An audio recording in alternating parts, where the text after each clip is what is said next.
Water flows through every cell in your body at speeds that once defied explanation. For decades, scientists knew water crossed cell membranes, but the mechanism remained invisible, a biological mystery hiding in plain sight. Peter Agre, an American physician and molecular biologist, stumbled upon the answer while studying an entirely different protein. Born in 1949 in Northfield, Minnesota, Agre grew up in a family that valued education and curiosity.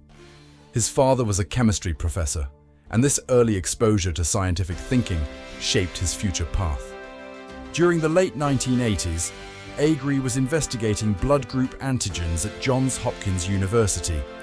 While purifying the Rh protein from red blood cell membranes, he kept encountering a mysterious protein that appeared in his samples. This unknown molecule, weighing 28 kilodaltons, seemed abundant but had no identified function. Most researchers would have dismissed this contaminating protein as a nuisance.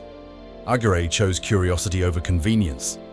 He decided to identify this molecular interloper, not knowing it would reshape our understanding of cellular biology.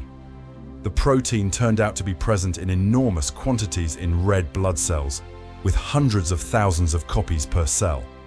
Even more intriguing, similar proteins existed throughout nature, from bacteria to plants to humans. This evolutionary conservation hinted at fundamental importance. Through meticulous experimentation, Agre and his team discovered that this protein formed channels specifically designed for water molecules. They named these channels aquaporins, combining the Latin words for water and pore. The first identified member became known as aquaporin 1. The discovery solved a puzzle that had frustrated biologists for generations. Cell membranes are made of lipids, fatty molecules that repel water. Yet cells needed to move vast amounts of water quickly and selectively. Aquaporins provided the answer, acting as specialized tunnels that allowed water molecules to pass through while blocking other substances. The structure of aquaporins reveals elegant molecular engineering. Each channel consists of 4 identical subunits arranged in a square. Within each subunit, a narrow pore permits single-file passage of water molecules. The channel's architecture allows 3 billion water molecules to flow through per second, while preventing ions and even protons from crossing. This selectivity proves crucial for cellular function. If aquaporins allowed charged particles through along with water, cells would lose their carefully maintained electrical gradients. The channels achieve their selectivity through precise positioning of amino acids that interact with passing water molecules, guiding them through while rejecting everything else. Aquaporins exist throughout the human body, each variant specialized for different tissues and functions.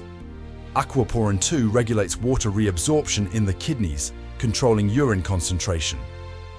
Aquaporin 0 maintains transparency in the lens of the eye. Aquaporin 4 facilitates fluid movement in the brain and spinal cord. Medical implications emerge rapidly. Mutations in aquaporin genes cause diseases ranging from nephrogenic diabetes insipidus, where kidneys cannot concentrate urine, to congenital cataracts. Understanding these channels open new therapeutic possibilities for conditions involving fluid balance. The discovery also illuminated plant biology. Plants use aquaporins to transport water from roots to leaves and to regulate opening and closing of stomata, the pores that control gas exchange. This knowledge has applications in agriculture, potentially helping develop crops that use water more efficiently. In 2003, Peter Agre received the Nobel Prize in Chemistry, sharing the honor with Roderick McKinnon, who had elucidated the structure of ion channels. The Nobel Committee recognized that Agre's discovery represented a paradigm shift in understanding how cells manage their most abundant molecule. Agre's journey from curious observation to Nobel recognition exemplifies the scientific process at its finest. He noticed something unexpected, pursued it despite its apparent irrelevance to his original research, and uncovered a fundamental mechanism of life. His willingness to follow an unexplained result led to insights that span medicine, agriculture, and basic biology. The story of aquaporins reminds us that major discoveries often hide in overlooked details. A contaminating protein that most would have ignored became the key to understanding how water, the molecule of life, moves through living systems. Peteragre's legacy extends beyond a single discovery to demonstrate how scientific curiosity, persistence, and careful observation can reveal the hidden machinery that makes life possible.